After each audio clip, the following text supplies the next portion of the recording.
പഴയ തറവാടിന്റെ മുറ്റത്തൊരു കോണിലിരിക്കായിരുന്ന ജാനിയുടെ ദൃഷ്ടി പതിഞ്ഞു നിന്നത് പുല്ലും മരങ്ങളും കൊണ്ട് കാട് പിടിച്ചിടക്കുന്ന തൊടിയിലേക്കായിരുന്നു. തന്റെ പ്രിയതമൻ നിദ്ര കൊള്ളുന്നിടം ഓർമ്മകളൊരു ചില്ലുകൊട്ടാരം പോലെ മനസ്സിൽ വന്നു നിന്നു. കൈതപ്പൂ മണം പേറി നാട്ടുവഴികളിലൂടെ കൂട്ടുകാരൊടുത്ത് ആടിയും പാടിയും കളിച്ചു കിടന്നൊരു പാവാടക്കാരിയുടെ മുഖം മനസ്സിൽ വന്നപ്പോൾ അറിയാതെ ഒരു നാണം വന്ന ഉള്ളിൻ്റെ ഉള്ളിൽ. മഴ നനഞ്ഞ് സ്കൂളിൽ പോകുന്നതിൻ്റെ രസം ഒന്ന് വേറെ തന്നെയായിരുന്നു. പഠിപ്പിക്കുന്ന സമയം അധ്യാപകരുടെ കണ്ണുവെട്ടിച്ച് ക്ലാസ്സിൽ നിന്ന് വർത്തമാനം പറയുന്നതും അത് കാണാനിടയായാൽ മാഷിൻ്റെ കയ്യിൽ നിന്നും ചൂരൽ കഷായം കിട്ടുന്നൊക്കെ അന്ന് പതിവായിരുന്നു. ആടിയുടെ പാടുകൾ ഇപ്പോഴും തൻ്റെ കൈവെള്ളയിലുള്ള പോലെ ജാനകിക്ക് തോന്നി. തഴമ്പിച്ച സ്വന്തം കൈവെള്ളയിലേക്ക് ഒരു നിമിഷം വെറുതെ നോക്കിപ്പോയി അവൾ. സാമാന്യം ഭേദപ്പെട്ട തറവാട്ടിലെ അച്ഛൻ്റെ അമ്മയുടെ ഏക മകൾ. എന്ത് കുറ്റങ്ങൾ താൻ ചെയ്താലും തനിക്ക് വശം പിടിച്ച് പറയാനൊരച്ഛമ്മ.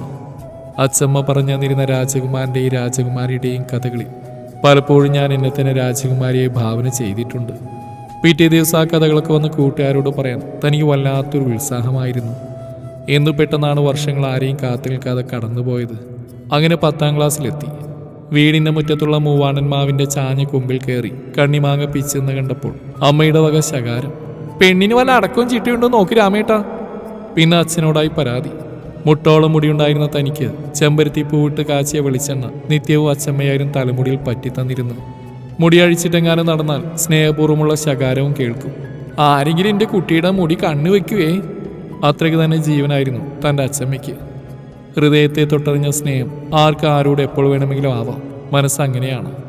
തൻ്റെ കൂട്ടുകാരി രാധ കൊണ്ടുവന്ന നെല്ലിക്ക് ഉപ്പിലിട്ടത് കൂട്ടുകാരത്ത് കഴിച്ചുകൊണ്ടിരിക്കുമ്പോഴാണ് അവിചാരിതമായി ഹെഡ് മാസ്റ്റർ ക്ലാസ്സിലേക്ക് കയറി വന്ന്. സാറിൻ്റെ ഒപ്പം ഒരാളും കൂടി ഉണ്ടായിരുന്നു. ഇത് വിനയ മാഷ്. ഇന്നു മുതൽ നിങ്ങളുടെ ഗണിതാധ്യാപകനാണ് ഈ മാഷ്. കണക്കിന്ന് കേട്ടാൽ എന്തോ പോലെയുള്ള ഞങ്ങളിൽ ചിലർക്ക് സാറിൻ്റെ വരവത്ര പിടിച്ചില്ല. ഇങ്ങേട്ട് കൂടെ കുറവേ ഇനി ഇവിടെ ഉണ്ടായിരുന്നുള്ളൂ എന്നടക്കം പറഞ്ഞു. ഞങ്ങളുടെ കളിയാക്കൽ പുതിയ മാഷ് ശ്രദ്ധിച്ചു.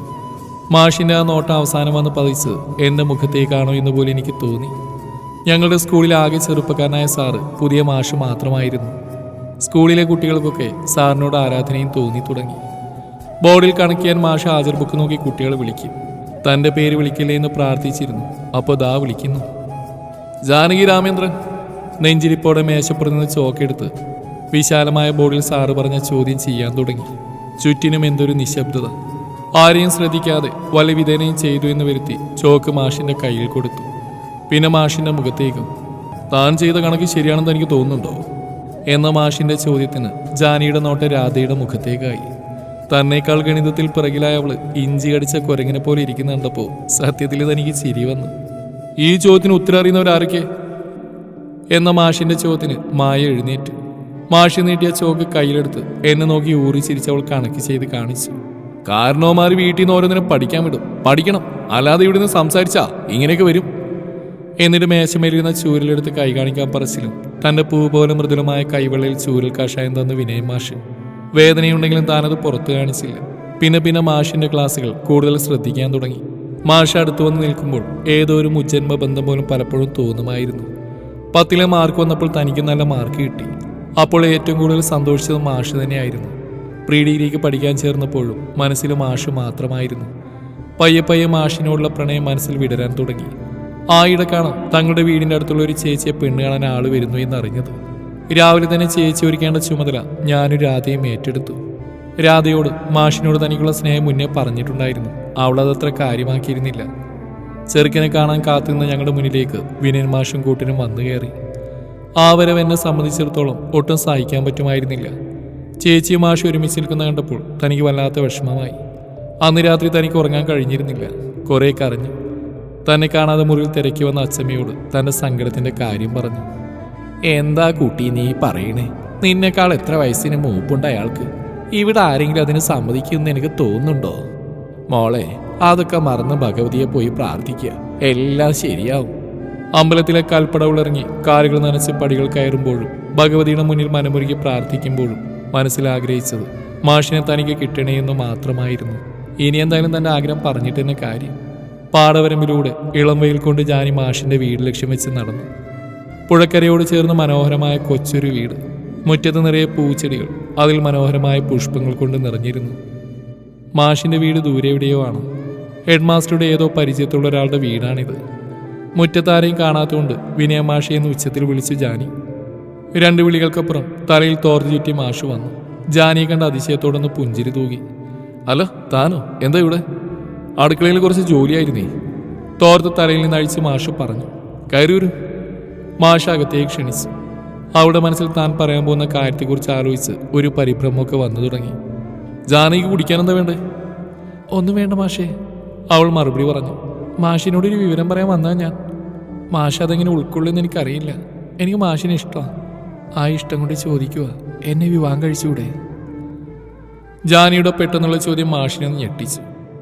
എന്താണോ താൻ പറയുന്നത്? തൻ്റെ അധ്യാപനല്ലേ ഞാൻ? മാത്രമല്ല ഒരു കുട്ടിയായിട്ട് ഏതാണ് എൻ്റെ വിവാഹം ഉറപ്പിച്ച മട്ടാ. തൻ്റെ പ്രായത്തിലുള്ള കുട്ടികൾക്ക് ഇങ്ങനെയുള്ള വിചാരങ്ങളൊക്കെ ഉണ്ടാവും. അതൊക്കെ മറന്ന് പഠിച്ചൊരു ജോലി സമ്പാദിക്കാൻ നോക്ക്. മാഷിൻ്റെ ഈ സംസാരം ജാനിയെ തെള്ളുന്നുമല്ല വിഷമിപ്പിച്ച്. അവളുടെ മിഴിയണകൾ നിറഞ്ഞു തുളുമ്പി. പിന്നെ മാഷ് പറഞ്ഞൊന്നും അവൾ കേട്ടതേയില്ല. കാതുകൾ അടഞ്ഞു. കണ്ണുനീർ തുള്ളികൾ അവളുടെ മിഴിയണകളിൽ അന്ധകാരം പടർത്തിയിരുന്നു. അവൾ അവിടെ നിന്ന് ഇറങ്ങി. മാഷിന്റെ വീട്ടിൽ നിന്ന് ജാനി സങ്കടത്തോടെ ഇറങ്ങി വരുമ്പോഴാണ് നാണിത്തള്ള അങ്ങോട്ടേക്ക് കയറി വന്ന്. കരഞ്ഞു കലങ്ങിയ മിഴികളുമായി പോകുന്ന അവളെ കണ്ടപ്പോൾ അവർക്ക് എന്തോ പന്തികേട് തോന്നി. അവൾ അവരെ ഗൗനിക്കാതെ വീട്ടിലേക്ക് മടങ്ങി.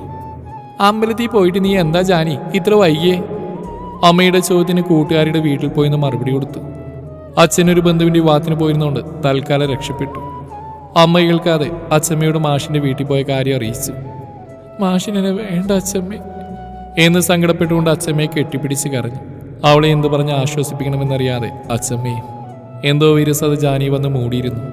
പരിശുദ്ധമായ തന്റെ പ്രണയം മൗനത്തിന്റെ കുത്തൊഴുകിൽപ്പെട്ട് സാഗരത്തിൽ ലയിച്ചു പോകുന്ന പോലെ അവൾക്ക് തോന്നി. കല്യാണത്തിന് പോയിട്ട് വന്ന അച്ഛൻ്റെ ഉച്ചത്തിലുള്ള വിളികേട്ടാണ് ജാനി ഓർമ്മകളിൽ നിന്ന് ഉണർന്ന്. എന്താ കാര്യം രാമേട്ടാ? അമ്മ ചോദിക്കുന്ന കേൾക്കാമായിരുന്നു. നിന്റെ മോളെവിടെ? ഇനി നാട്ടിയുടെ മുഖത്ത് നമ്മൾ എങ്ങനെ നോക്കും? ഒന്നേ ഉള്ളൂ എന്ന് കരുതി കുറച്ച് സ്വാതന്ത്ര്യം കൊടുത്തപ്പോ അവള് തിരിച്ചു പ്രതിഫലം തന്നിരിക്കുന്നു, കണ്ടില്ലേ? നാണിത്തള തന്നെ മാഷിന്റെ വീട്ടിൽ വെച്ചേണ്ട കാര്യം നാട്ടിൽ പാട്ടായി കാണും. വിറക്കുന്ന കാലടികളോടെ അച്ഛന്റെ മുന്നിലേക്ക് ചെന്ന് നിന്നു. ഇന്ന് നീ വിനയമാഷിന്റെ വീട്ടിൽ പോയിരുന്നോ? അച്ഛന്റെ മിഴികളിൽ നിന്നുള്ള നോട്ടം നേടാൻ അവൾക്ക് കഴിഞ്ഞില്ല. എന്താ നിന്നോട് അച്ഛൻ ചോദിച്ച കേട്ടില്ലെന്നുണ്ടോ? അമ്മയുടെ ശബ്ദമുയർന്നു. ഞാൻ പോയിരുന്നു. മുഖമടച്ചൊരടിയായിരുന്നു. പിന്നെ വീണ്ടും തന്നെ അടിക്കാമെന്ന അച്ഛനെ അച്ഛമ്മ തടഞ്ഞു. അവളെ ഇങ്ങനെ തല്ലാതെ രാമ. നിങ്ങൾ ഒറ്റ ആളാ ഇവളിത്ര കൊഞ്ചിച്ച് വഷളാക്കിയത്, അച്ഛൻ പറഞ്ഞു. അമ്മയുടെ ശകാരം വേറെ. മറ്റുള്ളവരുടെ വീടുകളിൽ എന്തെങ്കിലും ഒച്ച കേട്ടാൽ ചെയ്യ് വട്ടം പിടിച്ച് എത്തി നോക്കാൻ പതിവ് പോലെ അയൽക്കാരും വന്നു. ഇനി നീ വീട് വിട്ട് പുറത്തു പോയേക്കരുത്, നിന്റെ പഠിത്തത്തോടെ തീർന്നു. ഒരു മരപ്പാവാണെങ്കിൽ അവൾ മുറിയിലേക്ക് പോയി. അച്ഛനടിച്ച അടിയേക്കാളും അവൾ വിഷമിപ്പിച്ച് മാഷിന്റെ വാക്കുകളായിരുന്നു. പിന്നീടുള്ള ജാനിയുടെ ദിനങ്ങൾ വിരസത നിറഞ്ഞതായിരുന്നു. ജീവിതത്തിൽ ആരോടും മിണ്ടാതെ ഏതു നേരവും മുറിയിൽ തന്നെ ഇരിക്കാൻ ശ്രമിച്ചു. അച്ഛമ്മയോട് മാത്രം എന്തെങ്കിലും മിണ്ടിയാലായി. ഇടയ്ക്ക് രാധ കാണാൻ വന്നപ്പോഴും അമ്മ എന്തൊക്കെയോ പറഞ്ഞ അവളെ മടക്കി അയച്ചു. ദിവസങ്ങൾ അടന്നു പോയിക്കൊണ്ടിരുന്നു. ഒരു ദിവസം സ്കൂളിലെ ഹെഡ് മാസ്റ്ററിനോടൊപ്പം വിനയമാഷൻ തന്റെ വീട്ടിലേക്ക് വന്നു. മാഷിനെ കണ്ടപ്പോൾ തന്നെ അച്ഛന്റെ ദേഷ്യം ഇരട്ടിച്ചു. ജാനകിയുടെ അച്ഛൻ കരുന്ന പോലെ ഞങ്ങൾ തമ്മിൽ ഒന്നും ഉണ്ടായിട്ടില്ല. ആ കുട്ടിക്ക് എന്നോട് ഇഷ്ടം തോന്നി. കേട്ടപ്പോൾ തന്നെ ഞാൻ പറഞ്ഞു തിരുത്തി. എന്തായാലും അപമാനം ഉണ്ടായത് ഞങ്ങളുടെ മകൾക്കല്ലേ? ജാനകി നല്ലൊരു ഭാവിയുള്ള കുട്ടിയാ, വീട്ടിലിരുത്തി അതിന്റെ പഠിത്തം കളയാതെ. ഹെഡ് മാസ്റ്റർ അഭിപ്രായപ്പെട്ടു. അവൾക്ക് ഇനി എന്ത് ഭാവിയാണ് മാഷേ? നല്ലൊരു കുടുംബത്തിൽ നിന്റെ കുട്ടിക്ക് ഇനി ഒരു യുവാലോചന വരുമോ? കിട്ടിയതൊക്കെ അച്ഛമ്മ കാര്യം അവതരിപ്പിച്ചു. എല്ലാം കേട്ട് നിർനിമേഷയായി താനും. എൻ്റെ വീട് ഒറ്റപ്പാലാണ്. വീട്ടിൽ അച്ഛനും അമ്മയും അനിയത്തി. നിങ്ങൾക്ക് താല്പര്യമാണെങ്കിൽ ജാനകി വിവാഹം കഴിക്കാൻ എനിക്ക് സമ്മതമാണ്. കുറേ നിശബ്ദതകൾക്കൊടുവിൽ അച്ഛൻ സമ്മതം മൂളി. തൻ്റെ മാഷ് തനിക്ക് പ്രിയപ്പെട്ടവനാവാൻ പോകുന്നു. പിന്നെ പെട്ടെന്നായിരുന്നു വിവാഹത്തിൻ്റെ ഒരുക്കങ്ങൾ. കല്യാണത്തലേന്ന് കൂട്ടുകാരികളുടെ ഇടയിലിരിക്കുമ്പോൾ രാധയുടെ വക കമൻറ്റ്. എന്നാലും എൻ്റെ മോളെ, നിന്റെ ഒരു അവസ്ഥ കണക്ക് സാധനം തന്നെ കെട്ടേണ്ടി വന്നല്ലോ അവസാനം. അവളുടെ പറച്ചിലിൽ മുല്ലമൊട്ടുകൾക്ക് ഒരുക്കിയായിരുന്ന കൂട്ടുകാരികളും ഒപ്പം കൂടി. ഒന്ന് പോടി അവിടുന്ന് എന്ന് പറഞ്ഞ അവൾക്കൊരു നുള്ളു കൊടുത്തു താൻ. രാത്രി ഉറങ്ങാൻ കഴിഞ്ഞില്ല. മാഷിന്റെ താലി തന്റെ കഴുത്തിൽ വീഴുന്ന നിമിഷങ്ങൾ മാത്രമായിരുന്നു തന്റെ മനസ്സിൽ. വിവാഹം കഴിഞ്ഞ് വധൂവരന്മാർ അനുഗ്രഹിക്കാനുള്ള സമയമായി. അച്ഛമ്മയെ കെട്ടിപ്പിടിച്ച് ജാനി കുറെ കരഞ്ഞു. എൻ്റെ കുട്ടിക്ക് ആഗ്രഹിച്ച ജീവിതം കിട്ടിയില്ലേ, ഇനി സന്തോഷമായിട്ടിരിക്കേ. അച്ഛമ്മ തന്നെ നെറുകയിൽ ചുംബിച്ചു. കാറിൽ മാഷിന്റെ തൊട്ടടുത്തിരിക്കുമ്പോഴും ഏതോ മായിക ലോകത്തിൽപ്പെട്ട പോലെയായിരുന്നു താൻ. വർഷങ്ങൾ ശരവേഗം പോലെ പോയി. 2 മക്കൾ, അതിനിടയിൽ അച്ഛമ്മയുടെ മരണം. മക്കളുടെ ഓരോ വളർച്ചയിലും താങ്ങും തളലുമായി എന്തിനും തന്നെ നിഴലായി ഒപ്പമുണ്ടായിരുന്ന മാഷ്. തനിക്കൊരു ആവശ്യത വന്നാൽ മാഷിന് ഉറക്കം പോലും കാണില്ല. മാഷിനെ ജരാനരകൾ ബാധിച്ചപ്പോഴേക്കും മക്കൾ 2 ജോലിക്കാരായി മാറിയിരുന്നു. അവരുടെ വിവാഹം മാഷിന്റെ സ്വപ്നമായിരുന്നു. മക്കൾ സ്വന്തമായി അവരവരുടെ വീടുകളിൽ താമസം ആരംഭിച്ചപ്പോഴൊക്കെയും താനും മാഷുമായി പിന്നെ വീട്ടിൽ. പ്രായമാവുമ്പോഴാവും ജാനി പ്രണയം കൂടി വരിക. ഒന്ന് പോ മാഷെ, ഈ വയസ്സാം കാലത്തല്ലേ ഇനി പ്രണയം. അവൾ പുഞ്ചിരിച്ചുകൊണ്ട് പറഞ്ഞു. നാണിത്തള്ള കാരണല്ലേ മാഷെ നമുക്ക് ഒന്നിക്കാൻ പറ്റിയേ. അല്ലെങ്കിൽ മാഷിന്ന് വല്ലവരെയും കിട്ടി അവരുടെ കൂടെ കഴിഞ്ഞേനെ. വിധിയെ തടുക്കാൻ ആർക്കും ആവില്ല. ആ വിധിയാവും നാണിയമ്മയുടെ രൂപത്തിൽ നമ്മൾ ഒരുമിപ്പിക്കാൻ യോഗാക്കിയത്. അതും പറഞ്ഞ് മാഷി ജാനിയെ ചേർത്ത് നിർത്തി സ്നേഹാർദ്രമായി നെറുകയിൽ ചുംബിച്ചു. ജാനി മാഷിന്റെ ഹൃദയത്തോട് ചേർന്ന് നിന്നു. അറിയാതെ കണ്ണിൽ നിന്ന് ഈറൻ പടർന്നു. മാഷിന് ഒട്ടും വയ്യാതെ വരികയാണ്. എനിക്കെന്തെങ്കിലും പറ്റിയാൽ താൻ ഒറ്റക്കാവില്ലേ എന്നുള്ള പറച്ചിലായി. ആ പറച്ചിൽ അധിക ദിവസം വേണ്ടി വന്നില്ല. രാവിലെ കാപ്പിയുമായി ചെന്ന് മാഷിനെ വിളിച്ചപ്പോൾ മാഷിന് അനക്കമില്ല. മാഷേ എന്നുള്ള തൻ്റെ വിളി. പിന്നീട് ബോധം വന്നപ്പോൾ ചന്ദനത്തിരിയുടെ ഗന്ധമായിരുന്നു ചുറ്റും. 7 തിരിയിട്ട നിലവിളക്കിന് മുമ്പിൽ വെള്ള പുതച്ച് നിശ്ചലനായി തൻ്റെ മാഷു. ചടങ്ങുകൾ കഴിഞ്ഞ് ബന്ധുക്കൾ ഓരോരുത്തരായി മടങ്ങി. മക്കൾ കുറച്ചു ദിവസം അമ്മയോടൊപ്പം കൂടി. പിന്നീട് അവരുടെ ജോലി തിരക്കൊക്കെ ആയപ്പോൾ മടങ്ങാൻ തീരുമാനിച്ചു. അവരോടൊപ്പം ചെല്ലാൻ കുറേ നിർബന്ധിച്ചു. അച്ഛനോർങ്ങനെ ഈ മണ്ണ് വിട്ട് താൻ എങ്ങും വരുന്നില്ലെന്ന് മക്കളോട് പറഞ്ഞു. മാഷിന്റെ ഓർമ്മകൾ നിറഞ്ഞ ആ വീട്ടിൽ ജാനിക്ക് ഏകാന്തത തോന്നിയില്ല. തൻ്റെ ചുറ്റും മാഷുള്ള പോലെ. മാഷിന്റെ പുഞ്ചിരിക്കുന്ന മുഖം തൻ്റെ മനസ്സിലും. മാഷിന്റെ കണ്ണട നിത്യവും തുടച്ച് വൃത്തിയാക്കി വെക്കും. തൻ്റെ കയ്യിലതിരിക്കുമ്പോൾ മാഷിന്റെ ഒരു സാന്നിധ്യം തൊട്ടറിയുന്നത് പോലെ. ഒരു സഹായത്തിനൊക്കെ അപ്പുറത്ത് കുട്ടി വരും. പിന്നെ മക്കൾ ഇടയ്ക്കിടെ ഒരു അതിഥികളെ പോലെ വന്ന് തന്നെ കാണാറുണ്ട്.